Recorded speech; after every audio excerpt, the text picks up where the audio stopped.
మరియు సాతాను జరిగినటువంటి సంభాషణ, సాతాను చెప్పినటువంటి అబద్ధం విన్నప్పుడు ఆయన అన్నాడు, మీరు దేవతలే కదా, మీరు దేవుని వంటి వారే కదా, ఆయన మిమ్మల్ని ఆయన స్వరూపముందు ఆయన పోలిక చొప్పున చేశాడు కదా, మళ్ళా మీకు దేవుడు ఏంటి అని అన్నాడు.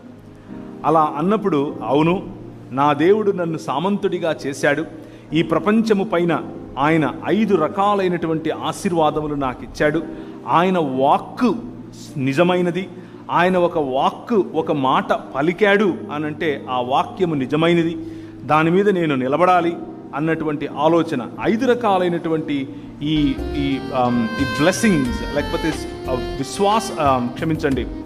ఆశీర్వాదముతో కూడినటువంటి బాధ్యత, కర్తవ్యం, ఆశీర్వాదము మరియు బాధ్యత కలిసి ఉన్నటువంటి 5 మాటలు. మీరు ఫలించండి, మీరు విస్తరించండి, అభివృద్ధి చెందండి, భూమిని నిండించండి మరియు దానిని లోపరచుకోండి. మీరు ఫలించండి, విస్తరించండి, అభివృద్ధి చెందండి, భూమిని నిండించండి మరియు దానిని లోపరచుకోండి. It's a mandate. Mandate is something that involves a responsibility and a blessing in it. అందులో దేవుని ఆశీర్వాదముతో పాటు బాధ్యత మనకు కనిపిస్తుంది. ఇది మన బాధ్యత. ఏంటి మన బాధ్యత?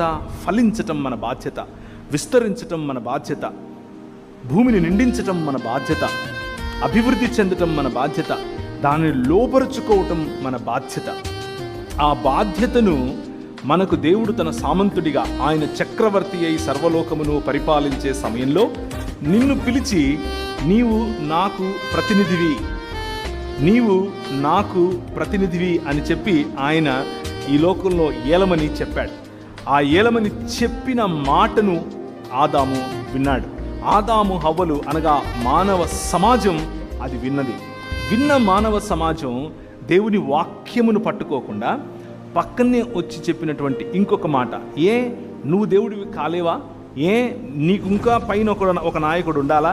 నీ అంతా నువ్వు చెయ్యొచ్చుగా అని చెప్పినప్పుడు, లేకపోతే నువ్వు దేవుడివేనటగా అని చెప్పినప్పుడు దేవుని స్థానాన్ని మనం దొంగిలించే ప్రయత్నం చేశాం. మనిషిగా మనల్ని దేవుడు చేశాడు, దేవుడిగా నేను ఉండాలని మనిషి అనుకున్నాడు. జాగ్రత్తగా వినండి, మనిషిగా దేవుడు మనల్ని చేశాడు, మనిషి మాత్రం దేవుడిని అవ్వాలి అని అనుకున్నాడు. తన మతాలను సృష్టించుకున్నాడు, తన దృక్పథాలను సృష్టించుకున్నాడు. ఉన్నటువంటి ప్రతి ఈవిని మరల్చుకొని తానే దేవుడయ్యే ప్రయత్నం చేశాడు. దీన్నే